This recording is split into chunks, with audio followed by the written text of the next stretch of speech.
Hey, how's it going, everyone? For those who don't know me, I'm John from Hobbyist PCs, a community dedicated to helping beginners learn the PC platform so they can work towards building their first PC. I am here to talk about something that I want to raise a little bit more awareness about, but also to address the elephant in the room. Why haven't I been uploading as much content recently? I'm also going to address some other things in the room, like perhaps if you've been on my streams, you might have noticed that I've been a little bit, on edge lately. Perhaps you've seen my Twitter posts or you've seen my posts in Discords about feeling kind of depressed and not feeling in good spirits lately. So I figure one thing that might help start with the healing process here, or at least try to help you guys understand what's going on a little better, I figured I would talk about something that I was honestly very nervous about talking about for a number of reasons. This isn't like a life-threatening thing. This isn't something that I'm looking for an excuse for. It's just a personal struggle of mine that I've been dealing with for a very long time. And again, there's a lot of controversy surrounding what I'm about to talk about today.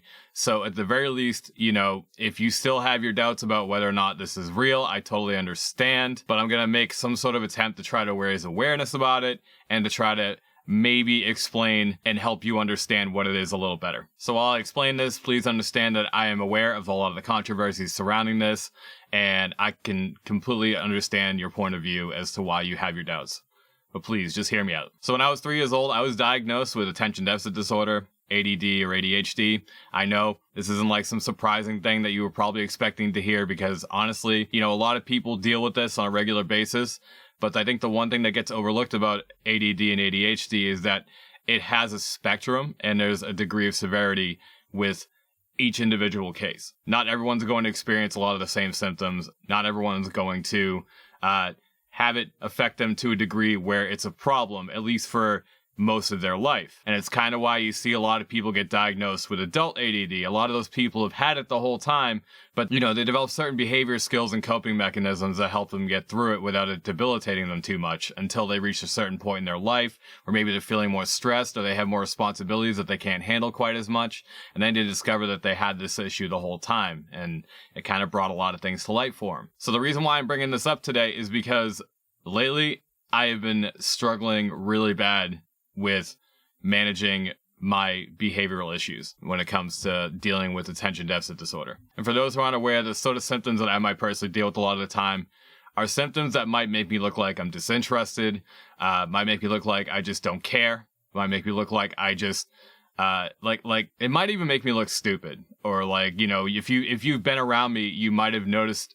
If you've had conversations with me even, you might have even noticed that there are times where it seems like I'm not paying attention, when that's not what I want to be doing to begin with at all. Sure, a lot of people have these sort of things where they feel like they have a hard time paying attention to something. Most normal people do experience a lot of these symptoms that a person with ADD or ADHD do experience.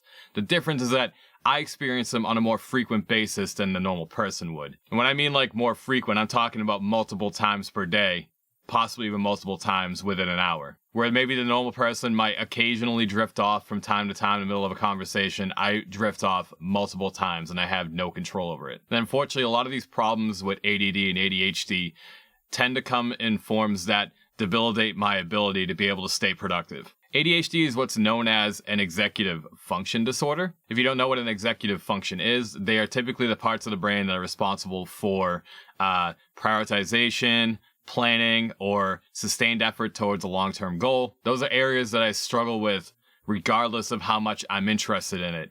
A lot of the times, I might have an extreme spike in interest in something and I'm super hyper-focused on it, which, by the way, people with attention deficit disorder have this sort of ability where we're able to hyper-focus on things, which allows us to put pretty much 150% of our focus into something, and we do things like lose track of time, and it's really hard to pull us away from these sort of activities when it happens. At the same time, we have little to no control over it. It tends to just happen when it feels like it.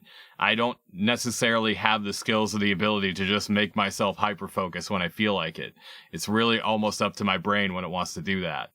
So when it comes to being able to focus, I basically have two settings, either 150% or whatever the hell my brain decides that day. It's something that's honestly incredibly frustrating because I get a lot of comments from you guys that speak very positively about the work that I do and how you guys think of me, and it's it's whenever I know that I'm dealing with all of these issues and I'm struggling with trying to maintain this effort and deliver for you guys who obviously have shown amazing support through this entire streaming and content creation journey. It's where I get frustrated and start to experience my anxiety and depression, which, by the way, can happen to a lot of people with attention deficit disorder. Maybe this will give you a little insight on my attention deficit disorder, but I just stopped the camera for a minute to try to think about what I just said to you guys, and I don't remember a single thing that I just said, which, by the way, is another thing that people with attention deficit disorder constantly deal with. We have very poor short-term memory. It often tends to be almost selective and out of our control what we tend to remember. Even if something is the most important piece of information on the planet,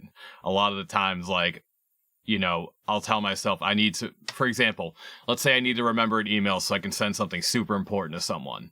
That's super important. You know, like maybe I need to send tax information to somebody so that I can like get paid that week. I'm just giving you an example here. That's really important stuff. That should be important to just about anybody. And trust me, that's something that I wouldn't want to mess up. I could be told that email, I could write it down, and then I could just walk out of that room without that piece of paper that I just had written the email down and completely forget everything that I was just told. It's incredibly frustrating when things like that happen because it's not my intention to do those things. And on top of that, you know, when I experience those things, my emotions start to run wild and I lose control of them. Another issue that people with attention deficit disorder tend to run into is poor regulation of emotions. I heard an analogy today that was a pretty good way to describe it.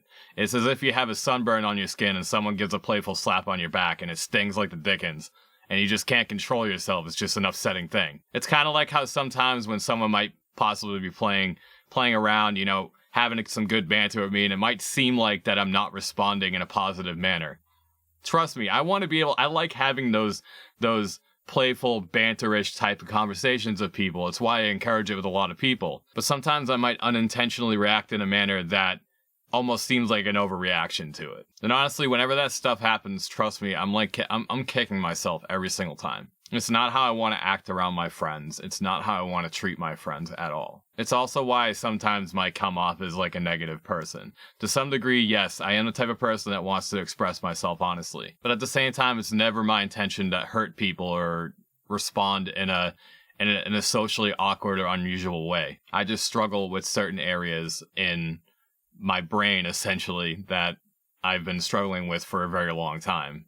Now to kind of just get to the point here, I didn't want to make this a full-blown informative video about ADHD or ADD. I just wanted to tell you guys what it is that I experience and what my struggles are, and to kind of tell you guys what I have planned to try to deal with it, because it's starting to show itself as being a problem that's holding me back really badly. So for the past week, you probably noticed that I haven't really been streaming too much, or things have seemed really disorganized. It's because my head's in a totally different place. At the moment, I'm looking into finding a therapist so that I can learn some behaviors to help manage my attention deficit disorder better. And I'm also open to the idea of potentially going back on medications, which, by the way, I've been off of medications for about 14 years now. I stopped in high school. It was a horrible mess trying to get off that medication. If you guys are interested in me telling you that story, just let me know. I'll make a video about it, and I'll tell you all about that story. You've probably heard me explain the story before in certain details under different contexts, but a lot of that particular story has to do with me trying to wean off of the medication that I've been on for 13 years.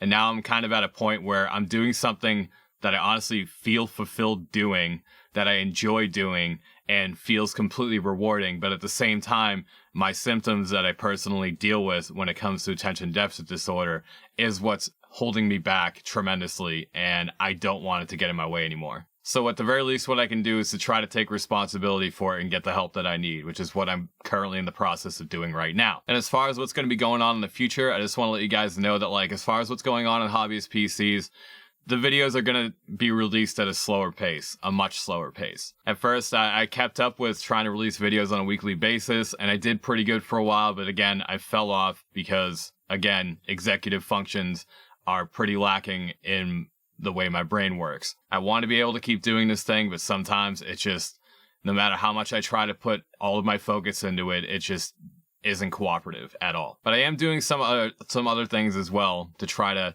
maybe help me get some things out and make some content that isn't strictly related to just, PC tech stuff.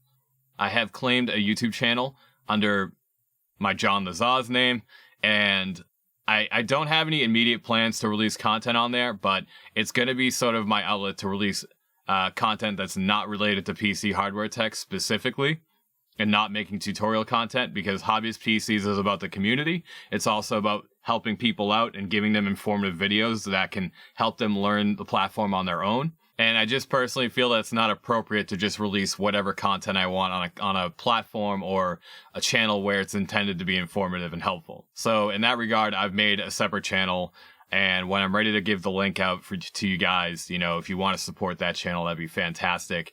I'm personally not going to be committing too much to a schedule at the moment, because I've got a lot personally going on that I want to get sorted out so that I can be in a good headspace and ready to tackle the challenges ahead of me. And at the same time, I hope that you guys watching this video has maybe inspired you to maybe look and see if perhaps you experience the same thing that I do, or experiencing certain troubles and you feel like you need to get help. I want to make sure that this video encourages you guys to get help when you need it. Mental health's a big thing on Twitch. Like, there are a lot of streamers out there that almost exclusively focus on mental health. They share their experiences and they encourage other people to go out and get help when they need it. In my case, I'm not going to make my content about that, because personally, I feel like there are other people who may be more qualified to do that. But if I have any important message to share to you guys, is that if you feel like you need to get help, don't try to just do it on your own. Do what I did in my case and just accept that you need it and go out and seek it, especially if it's important to you and you're conscious of the fact and aware that something's holding you back and ruining the quality of your life. Just remember that when you go out and you seek help, it's not entirely up to the person helping you to fix your problems. It's up to you as well. Magically going out and seeing a therapist isn't going to fix your problems. You have to be conscious and willing to accept the help that they are offering you in order to actually see some results. And this especially goes for you parents out there. If you think that your child might be struggling with something like attention deficit disorder or some sort of maybe mental illness or disability, make sure you go out and help give them the help they need, because trust me, there are a lot of people, especially adults, who would have loved to have learned about these things at an earlier stage in their life. At the very least, being aware of something like that helps them take the steps that they need to deal with it and help them make the changes in their life that they need to become the better person that they feel that they are. On top of that, do everything that you can to try to help them out, and be understanding, be supportive. I appreciate you guys taking the time to watch this video, and of course, if you guys feel like you need help, there are plenty of places that you can go visit on the internet. I'd be more than happy to try to direct you to some places that you can go, and by all means, feel free to contact me if you have any more questions, or if you want to share your support. Of course, that's always welcome as well. Thank you so much for taking the time, guys. I appreciate it. And have a nice day, everyone.